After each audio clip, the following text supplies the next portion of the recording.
to you tonight from the book that I've been working on since 2016. It is called, for the moment at least, The Last Testament of Ethel Shaw, and it follows a teen agender flora enthusiast who gets tapped on the shoulder by something that shouldn't exist. Here's what I wrote about it the first time it happened. You're so small, and you're overflowing with all your possibilities. All the possibilities of a world you haven't even begun to understand. Your body can't contain it. It's like trying to keep the universe in a glass. Every single particle of everything that's ever existed.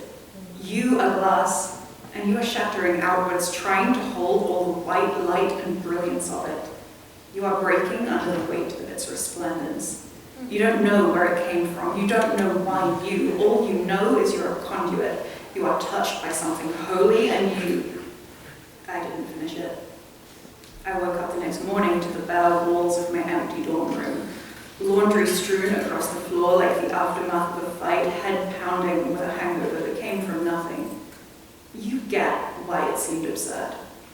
Touched by something holy, I couldn't even get out of bed in the morning.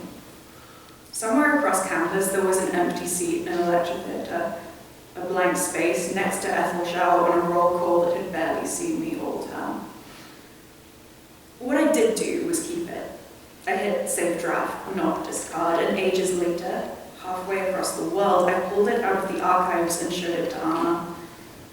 I remember the way the light hit her face, her pupils wide in the half-dark as she read what I never managed to say. But this was before I even met Anna. Back when I was still at university, when I'd only just started using they, them, theirs, when I still believed I was going to be a botanist someday. I used to sit in lecture theatres, one face out of hundreds, and stare down the growing feeling that I'd made a terrible mistake trying to make something of my life. I'd been good at school, and my parents were determined to see me succeed, and so it never really felt like a decision coming to London to study, until I was already there and it was too late to change my mind. Then again, nothing really felt like anything until the end of the world started happening to me in a public park. I think I've gotten used to the not feeling of it all by then.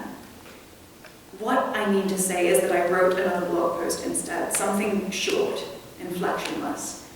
Okay, but how does anyone ever go outside again? I've forgotten. Then I pulled up my webcam, still in bed, trying to assess the damage, to decide how much effort it would take to piece myself together that day. It was mostly a formality. I already knew it would be too much. The image flickered into life.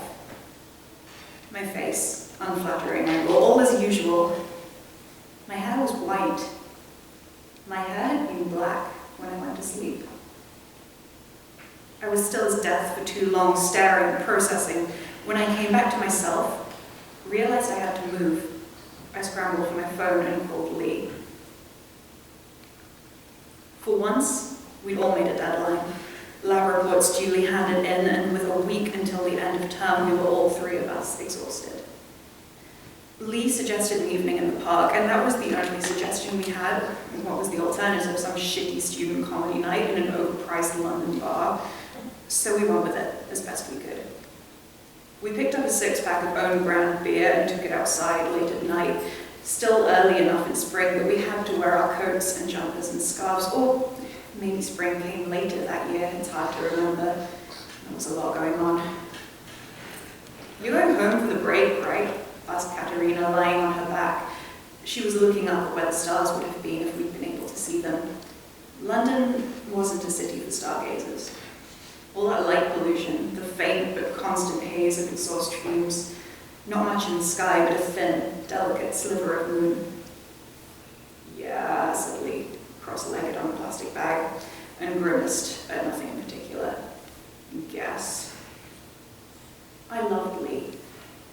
Nothing ever came of it. They didn't date, they said, weren't interested at all, and even though it broke my heart, we stayed close. They were the kind of person you couldn't bear to be apart from, with a way of pulling you into a world that was brighter and more vital than the world you left behind. They dyed their hair bright orange traffic cone shade, and cheerfully flipped off every physics bro who tried to pass comment. You should dye your hair, they told me once, and then you should let me do it for you.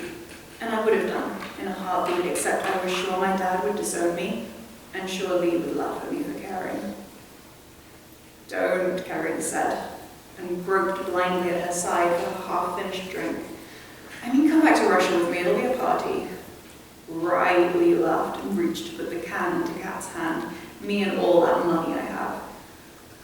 You should come to Sheffield, I suggested, although I knew it was hardly an appealing offer, even as I hoped they might accept. I owe you a visit, right? Nah, said Lee, don't worry. It'll be fine. I've got places to go if I need them.